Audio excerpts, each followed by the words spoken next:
Nous sommes en 2100. Depuis l'orbite, la Terre ne ressemble plus tout à fait à la planète que nos ancêtres appelaient la planète bleue. Elle est toujours belle, évidemment, mais c'est peut-être ça le plus terrible.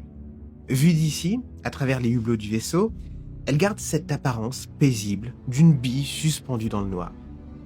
Des océans qui brillent, des nuages qui tournent lentement, une fine lueur bleutée autour du globe. Mais quand on regarde mieux, quand on coupe la poésie, qu'on lit les données, l'image devient beaucoup plus froide. La température moyenne a augmenté, le niveau des mers a dévoré des villes entières.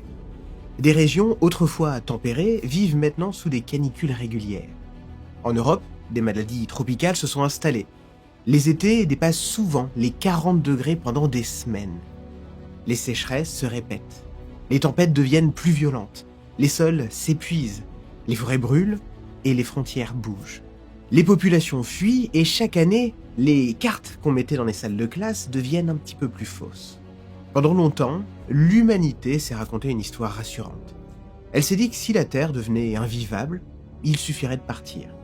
Après tout, on a envoyé des hommes sur la Lune, on a posé des robots sur Mars, on a photographié des galaxies, détecté des trous noirs, construit des télescopes capables de lire la lumière de mondes situés à des dizaines, parfois des centaines d'années-lumière. Alors, pourquoi s'inquiéter ? Si une maison brûle, on en cherche une autre.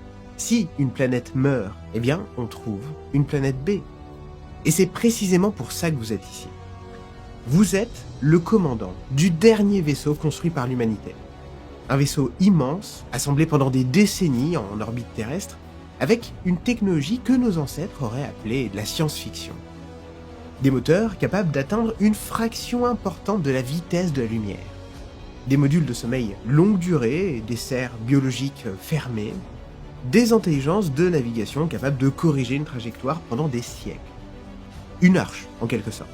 Pas une fusée, pas une expédition, une dernière tentative. Votre mission tient en une phrase. Trouver une planète qui puisse remplacer la Terre. Ça paraît simple, dit comme ça. Il suffirait de chercher une planète rocheuse, ni trop chaude, ni trop froide, avec un petit peu d'eau, une atmosphère, et s'y poser. On vit à une époque où l'IA évolue à une vitesse folle. Chaque semaine, il y a des nouveaux modèles, des nouvelles technos, des nouveaux outils qui sortent. Et aujourd'hui, le vrai défi, c'est plus seulement d'y intéresser, c'est aussi de réussir à suivre le rythme et de savoir quel outil utiliser pour quelle tâche. Parce qu'en réalité, chaque IA a ses points forts, ses limites et ses spécificités, et on ne devrait pas se contenter d'une seule IA pour tout faire. C'est exactement ce que propose Mammouth AI. C'est une plateforme française qui rassemble dans une seule interface les meilleurs modèles du moment. Ceux d'OpenAI, de Google, Anthropic, Mistral, mais aussi Perplexity pour la recherche web, et des IA d'images. Vous pouvez passer de l'un à l'autre en un clic, comparer leurs réponses sur un même prompt, et choisir celui qui colle le mieux avec ce que vous cherchez. Et le tout à partir de 10 € par mois. C'est beaucoup plus abordable que de devoir s'abonner à chaque outil séparément, ce qui vous reviendrait à plus de 200 €. Donc non seulement c'est plus efficace, mais c'est aussi beaucoup plus simple et plus économique. En plus, Mammouth AI est conforme au RGPD et n'utilise pas vos données pour entraîner les modèles. Donc vous pouvez l'utiliser en toute tranquillité. Bref, si vous voulez profiter de tout ce que l'IA peut vous offrir sans vous éparpiller ni vous ruiner, je vous recommande d'y jeter un œil. Le lien est en description. Depuis le début du 21e siècle, les astronomes ont découvert des milliers d'exoplanètes, c'est-à-dire des planètes qui orbitent autour d'autres étoiles que notre Soleil. Certains ressemblent vaguement à la Terre. Certains sont dans ce qu'on appelle la zone habitable. Certains ont même été présentés dans les médias comme une des cousines de notre monde. Alors, quelque part, forcément, il doit bien exister une autre Terre. Mais avant de partir, il y a un détail qu'on oublie souvent. On ne peut pas choisir une planète comme on choisit une destination sur une carte. Les exoplanètes ne sont presque jamais vues directement. La plupart du temps, on ne les voit pas, on devine leur présence. On remarque une étoile qui tremble un petit peu, une lumière qui baisse pendant quelques heures, une couleur qui change dans un spectre. On détecte une absence minuscule dans un océan de photons. Chercher une planète, c'est pas regarder dans un télescope et voir une petite sphère bleue tourner paisiblement autour d'une étoile. C'est écouter le silence et essayer d'y reconnaître un battement de cœur. Alors, avant de viser une autre étoile, évidemment, l'équipage a posé la question la plus simple. Pourquoi ne pas commencer par notre voisinage? Pourquoi ne pas terraformer Mars? Après tout, Mars est presque à portée de main. Quelques mois de voyage au lieu de quelques décennies. Une surface solide, des calottes de glace, des traces d'anciens fleuves, des vallées qui racontent qu'un jour, l'eau a coulé. Dans l'imaginaire collectif, Mars a longtemps été la première planète B. La planète rouge, hostile mais proche, froide mais transformable. Mais Mars est plus un avertissement qu'une solution. Cet avertissement, nous devons le comprendre avant même de quitter le système solaire.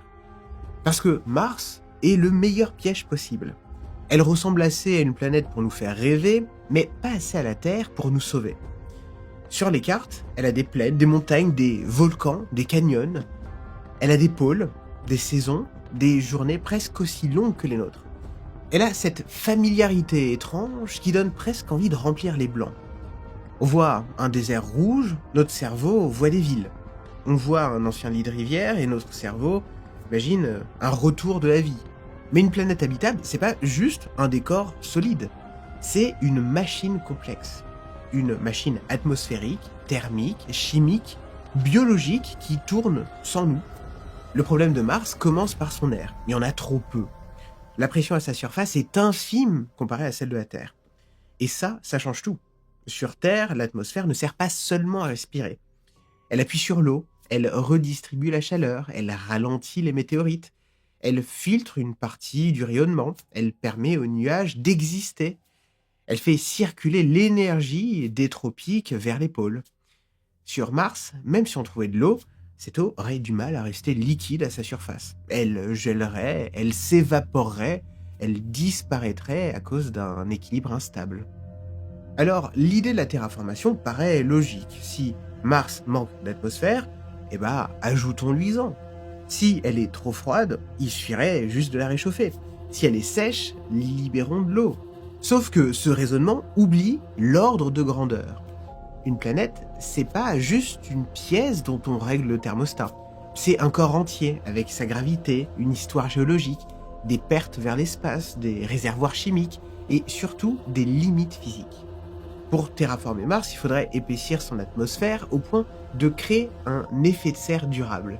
On parle souvent de dioxyde de carbone piégé dans les calottes, dans le sol, dans les minéraux. Mais quand on additionne les ressources accessibles, le compte n'y est pas. Même en vaporisant une partie des glaces polaires, même en chauffant le sol, même en allant chercher du carbone dans les dépôts proches de la surface, on n'obtient pas une atmosphère terrestre. On obtient une amélioration marginale à l'échelle d'une planète. Et surtout, une amélioration qui demanderait une énergie monstrueuse. Il faudrait extraire, chauffer, déplacer, maintenir. Et une fois tout ça fait, Mars resterait petite. Sa gravité resterait faible. Son champ magnétique global ne réapparaîtrait pas par magie. Son atmosphère continuerait à être plus vulnérable au vent solaire que la nôtre. Et c'est là qu'il faut distinguer deux mots qu'on mélange tout le temps. Coloniser et remplacer. Coloniser Mars, peut-être. Y installer des bases, des habitats enterrés, des serres, des laboratoires, pourquoi pas? Des humains peuvent vivre dans des environnements artificiels. Nous le faisons déjà, en fait, dans des sous-marins, dans des stations polaires et même dans l'espace. Mais remplacer la Terre, ça, c'est autre chose. Remplacer la Terre, c'est demander à des milliards d'humains de vivre dans un monde qui n'a pas besoin d'être constamment réparé. Un monde où on peut sortir sans combinaison. Un monde où les enfants ne naissent pas dépendants d'un filtre, d'un joint, d'un logiciel, d'un réacteur, d'une livraison de pièces détachées. Mars nous oblige à nous poser la vraie question. Cherchons-nous un endroit où survivre ou cherchons-nous un monde qui peut porter une civilisation? Et à partir de là, notre voyage change. Nous ne cherchons plus seulement une planète, nous cherchons un système capable de nous tolérer sans nous tenir en otage. Alors, nous regardons plus loin. Le Soleil devient notre point de départ, mais pas notre frontière. Et le premier battement que nous suivons, le premier signal presque intime dans l'immensité, vient de l'étoile la plus proche de nous, Proxima du Centaure. Proxima est à 4,24 années-lumière. À l'échelle de la galaxie, c'est la porte à côté. À l'échelle d'une vie humaine, c'est déjà assez important. Même si notre vaisseau atteint 20% de la vitesse de la lumière, même si cette prouesse dépasse tout ce qu'on peut faire au XXIe siècle, il nous faut plus de 20 ans pour rejoindre le voisin le plus proche de nous. Et ce chiffre, il est important parce que ça remet immédiatement le rêve à sa place. L'espace ne devient pas plus petit parce que nous allons plus vite. Il devient seulement moins impossible. Pendant la traversée, nous devons déjà faire face à un problème que certaines cartes ne montreront jamais. Le temps. 20 ans, c'est pas juste une durée technique, c'est une génération. C'est assez longtemps pour que les enfants naissent dans le vaisseau et connaissent mieux les couloirs que la Terre. C'est assez long pour que des conflits politiques apparaissent, pour que des croyances changent, pour que des priorités se déplacent. Et plus la destination s'éloigne, plus ce problème explose. 2 siècles, 5 siècles, 1000 ans, ce sont plus des voyages, ce sont des morceaux d'histoire enfermés dans une coque.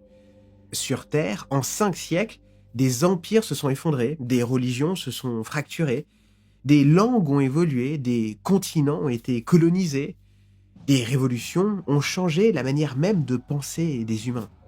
Maintenant, imaginons la même durée dans un environnement fermé, avec des ressources limitées, des naissances à contrôler, des machines à entretenir, des règles à transmettre sans aucune possibilité de simplement sortir, prendre l'air. Et ça, c'est pas de la philosophie abstraite. Dans les années 90, 8 personnes ont tenté de survivre 2 ans dans Biosphère 2, un monde fermé construit en Arizona pour étudier les systèmes écologiques clos. 2 ans seulement, pas 5 siècles, pas dans l'espace, pas avec des micrométéorites, pas avec les radiations interstellaires, pas avec l'impossibilité absolue de recevoir de l'aide rapidement. Et pourtant, l'expérience a révélé à quel point il est difficile de reproduire une petite fraction de la Terre. L'oxygène a chuté, la nourriture est devenue un enjeu permanent, les cycles biologiques se sont comportés d'une manière imprévue, les tensions humaines se sont installées. Mais en fait, Biosphère 2 n'était pas un échec ridicule. C'était une leçon, une démonstration de ce que la Terre fait gratuitement, silencieusement, chaque seconde, une quantité de travail qu'on a des fois du mal à se représenter. Alors, quand nous arrivons près de Proxima b, nous arrivons pas comme des conquérants. Nous arrivons déjà fragilisés par une première vérité, même le trajet est un monde à maintenir. Et Proxima b, elle, a été découverte d'une façon qui en dit beaucoup sur notre ignorance. En fait, on ne l'a pas vue. On n'a pas photographié ses continents. On ne l'a pas observé ses océans. Elle a été détectée par la méthode des vitesses radiales. L'idée, c'est qu'une planète tire légèrement son étoile. L'étoile ne reste donc pas parfaitement immobile, elle vacille. Elle avance un petit peu vers nous, puis s'éloigne un petit peu. Ce mouvement modifie très légèrement sa lumière, comme le son d'une sirène change quand l'ambulance s'approche de nous, puis qu'elle s'éloigne. En analysant ces minuscules décalages dans le spectre, les astronomes comprennent qu'un objet invisible fait danser l'étoile. Autrement dit, Proxima b n'est pas d'abord une planète. Pour nous, c'est une déduction, un tremblement, une signature dans la lumière. Et c'est exactement pour ça qu'il faut se méfier du mot habitable. Sur le papier, elle semble fascinante. Elle est proche, elle est probablement rocheuse, elle reçoit une quantité d'énergie compatible avec la présence de liquide, elle se trouve dans ce qu'on appelle la zone habitable, mais la zone habitable est l'un des concepts les plus mal compris en astronomie. Ça signifie pas, ici on peut vivre. Ça signifie seulement, à cette distance, si la planète a la bonne atmosphère, avec la bonne pression, et la bonne composition, la bonne quantité d'eau, et que l'étoile n'est pas trop destructrice, alors il pourrait exister de l'eau liquide à sa surface. Et là, le mot important, c'est « si ». C'est un petit peu comme dire qu'une maison est dans un quartier agréable. Ça dit pas que la maison a un toit, ça dit pas si elle est inondée, ça dit pas si les murs sont toxiques, si elle brûle de l'intérieur. Proxima b est dans le bon quartier, peut-être. Mais ici, son étoile est une naine rouge. Et les naines rouges ont un défaut majeur. Pour qu'une planète reçoive assez de chaleur, elle doit orbiter très très près. Et Proxima b tourne autour de son étoile en un peu plus de 11 jours. 11 jours pour faire une année. Cette proximité peut entraîner un verrouillage gravitationnel, comme la Lune qui montre toujours la même face à la Terre. Une moitié de la planète pourrait donc être plongée dans un jour permanent et l'autre dans une nuit permanente. Entre les deux, peut-être une bande un petit peu plus tempérée, un anneau de crépuscule. Ce serait une sorte de mince frontière entre deux enfers. Mais il y a pire, les éruptions solaires. Une naine rouge peut envoyer des bouffées de rayonnement ultraviolet et des rayons X extrêmement violents. Pour une planète serrée contre son étoile, c'est un danger colossal. Une atmosphère peut être érodée, une surface peut être bombardée, une chimie fragile peut être détruite avant même d'avoir eu le temps de prendre place. Sur Terre, on oublie que notre habitabilité, c'est pas seulement une question de distance au Soleil, c'est aussi notre atmosphère, notre champ magnétique, notre taille, notre rotation, notre géologie et même notre histoire. Donc Proxima b nous apprend une deuxième vérité. La planète la plus proche n'est pas forcément la plus accueillante. Et surtout, un chiffre rassurant peut cacher 10 questions sans réponse. Alors nous repartons. Pas parce que Proxima b est forcément morte, nous en savons pas assez pour la condamner, mais parce qu'elle ne peut pas être cette certitude que nous recherchons. Nous avons besoin de filtrer mieux, de comprendre mieux, de ne plus nous laisser hypnotiser par une simple formule dans la zone habitable. La prochaine étape, c'est pas seulement de trouver un autre monde, c'est de trouver une autre méthode. À 40 années-lumière de la Terre, Trappist 1 a longtemps ressemblé à une annonce trop belle pour être vraie. Une petite étoile, entourée de 7 planètes rocheuses. Plusieurs d'entre elles proches de la zone habitable. Un système compact, presque miniature, où les mondes sont si proches les uns des autres que depuis la surface de l'un, les autres pourraient paraître assez immenses dans le ciel. Quand les astronomes ont présenté ce système au public, il y avait tout pour enflammer l'imagination. C'était plus une planète isolée, c'était une grappe de possibilités. Mais Trappist 1 nous intéresse surtout parce que ça nous permet d'expliquer la méthode du transit. Là encore, on ne voit pas directement les planètes. On regarde l'étoile. Si une planète passe devant elle, la lumière baisse légèrement. Presque rien. Une minuscule éclipse. Mais si cette baisse revient à intervalles réguliers, avec une précision répétée, alors on comprend qu'un monde doit sans doute tourner là. En mesurant l'ampleur de la baisse, on estime la taille de la planète, et en mesurant la fréquence, on trouve la durée de son orbite. Quand plusieurs planètes passent devant la même étoile, les signaux se superposent comme des battements différents dans une même musique. Cette méthode est extrêmement puissante, mais elle nous montre aussi notre limite. Nous en apprenons beaucoup à partir de presque rien.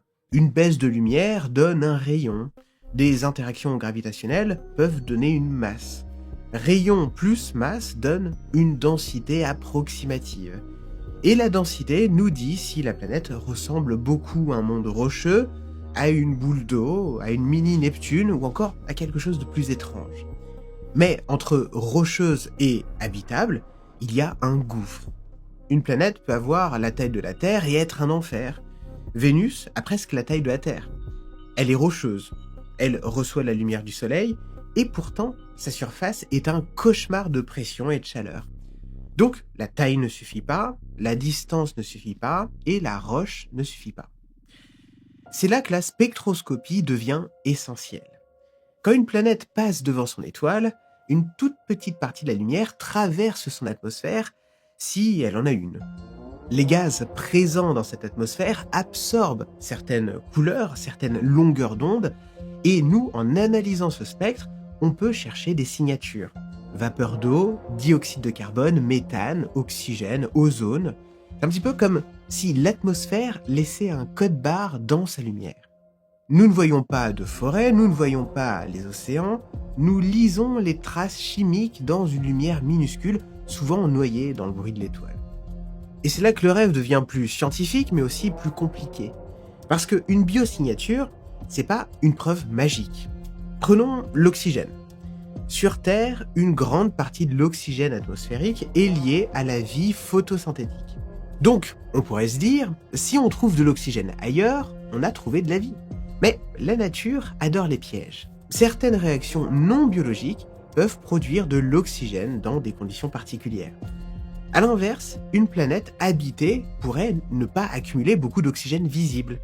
Le méthane peut aussi être produit par des êtres vivants, mais aussi par des processus géologiques. L'eau est nécessaire à la vie, telle qu'on la connaît en tout cas, mais sa présence ne suffit pas. Ce qui compte, c'est pas juste une molécule isolée, c'est un ensemble. Des gaz qui ne devraient pas coexister longtemps sans être renouvelés. Une atmosphère en déséquilibre, un contexte planétaire cohérent.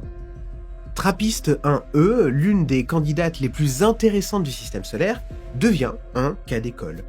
Elle est proche de la taille de la Terre, elle reçoit une quantité d'énergie qui pourrait permettre des températures compatibles avec de l'eau liquide, elle donne envie d'y croire. Mais elle orbite autour d'une étoile ultra froide, encore plus petite et plus rouge que le Soleil. Et comme on l'a dit, les planètes sont très proches de leur étoile, donc elles peuvent être verrouillées gravitationnellement.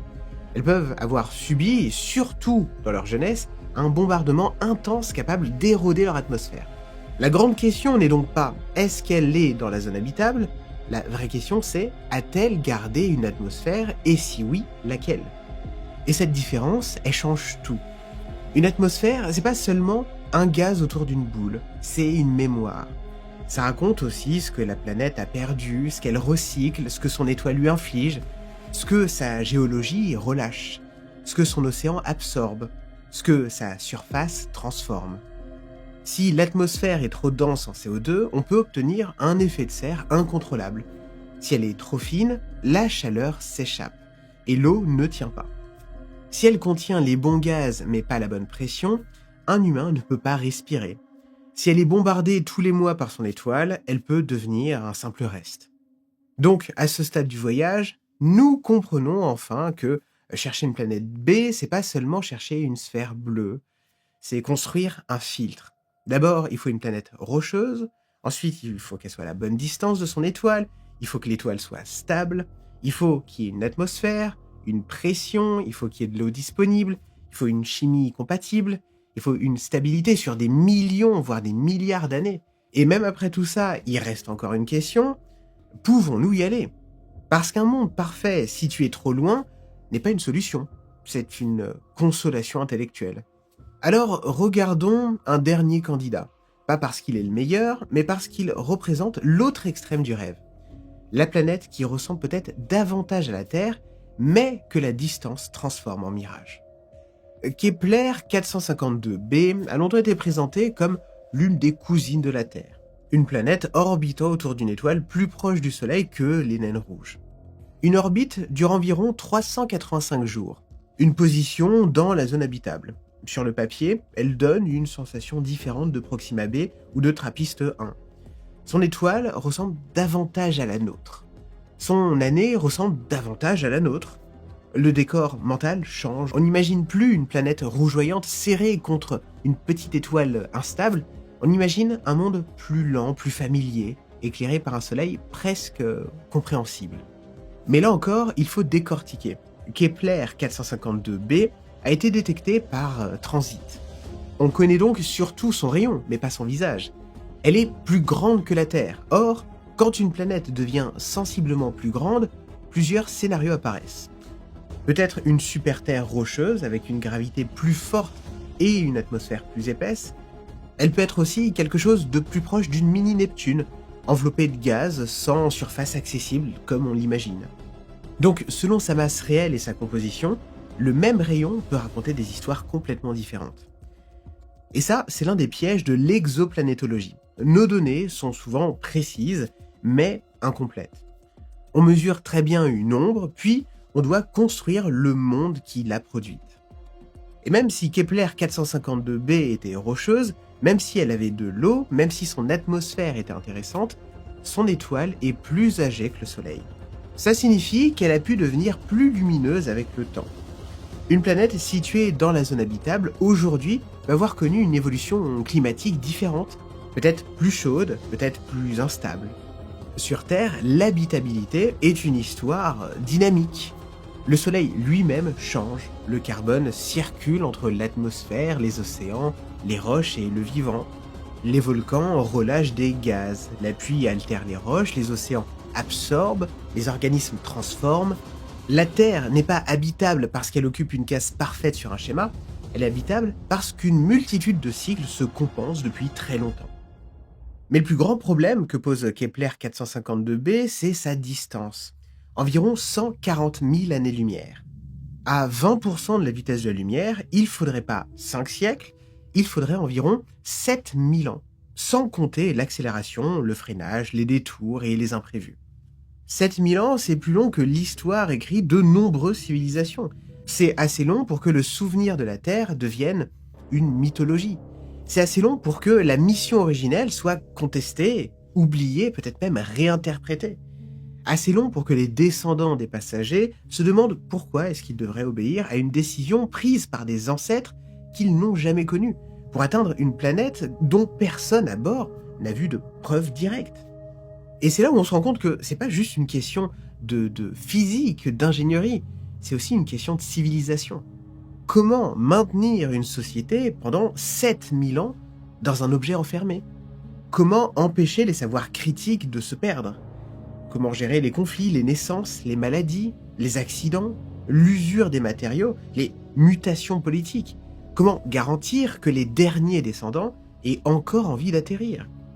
S'ils arrivent, comment leur expliquer qu'ils ont fait un voyage de 7000 ans pour rejoindre un monde que les fondateurs ne connaissent qu'à travers une baisse de luminosité? Et c'est là que le fantasme de la planète B s'effondre. Pas parce qu'il n'existe aucune planète intéressante. Il en existe probablement.